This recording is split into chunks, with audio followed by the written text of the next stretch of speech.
వారం రోజుల నుంచి నలుగురు గుమిగూడుకున్నా పూరి జగన్నాథ్ రత్న బండారు ముచ్చట్లే మాట్లాడుకుంటున్నారు. ఆ గదుల్లో ఏమున్నాయి, పెట్టెల్లో ఏమున్నాయి, అప్పుడు ఎప్పుడో లెక్క పెట్టినారంట, మళ్ళీ ఇన్నాళ్ళకి తెరుస్తున్నారంట, ఖజానాకి పాములు కాపలా ఉన్నాయంట, తెరిస్తే కరుస్తాయంట, ఇట్లా రకరకాల వార్తలు వినిపించినాయి. అదిగో ఇదిగో అంట చివరికి రత్న బండారు తెలుసుకోయింది. మరి ఆ రత్న బండారులో ఏం బయటపడిందో చూద్దాం పదండి.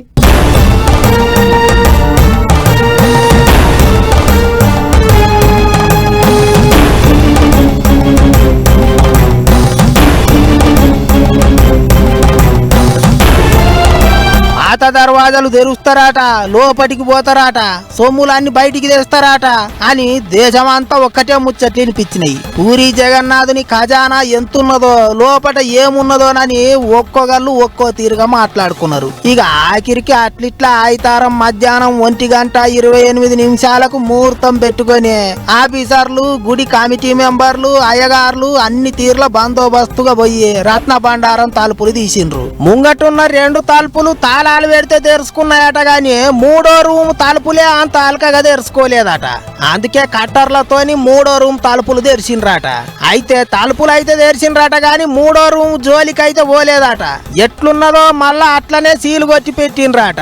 అందరితోని మళ్ళీ మీటింగ్ పెట్టుకొని అప్పుడు ఏమేం చేయాలి, ఎట్టెట్ట చేయాలని ముందుగానే అనుకొని 3వ రూమును మళ్ళోసారి తెరుస్తామని చెప్పిండ్రు ఆఫీసర్లు. भीतर रत्न भंडार भी हम लोग गए, उसका जो लॉक था उसको खोलने के लिए जो चाबी था उसमें खुला नहीं, तो उसको लॉक को ब्रेक करना पड़ा और उसमें हम लोग जब अंदर गए हम लोग देखे, लेकिन अभी समय नहीं था क्योंकि कल श्री गुंडीचा यात्रा है, तो उसके लिए और एक दिन करेंगे।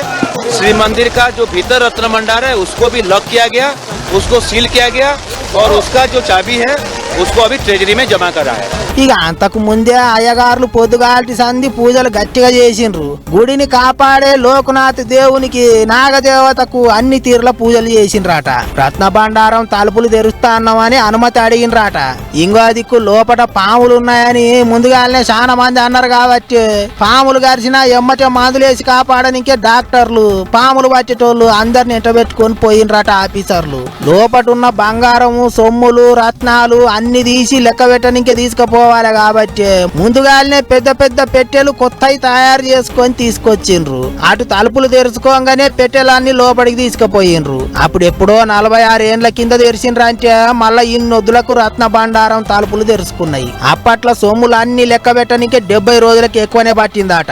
మరి ఈసారి ఎన్ని దినాలు పడుతుందో, ఎంత లెక్క తేలుతుందోనని అందరు ఎదురు చూస్తాండ్రు. తలుపులు తెరిచే కాడి నుంచి లోపలికి పోయి పెట్టెల బంగారము, ఎండి, సొమ్ములు అన్ని బయటికి తీసేదాకా వీడియోలు తీసిండ్రట.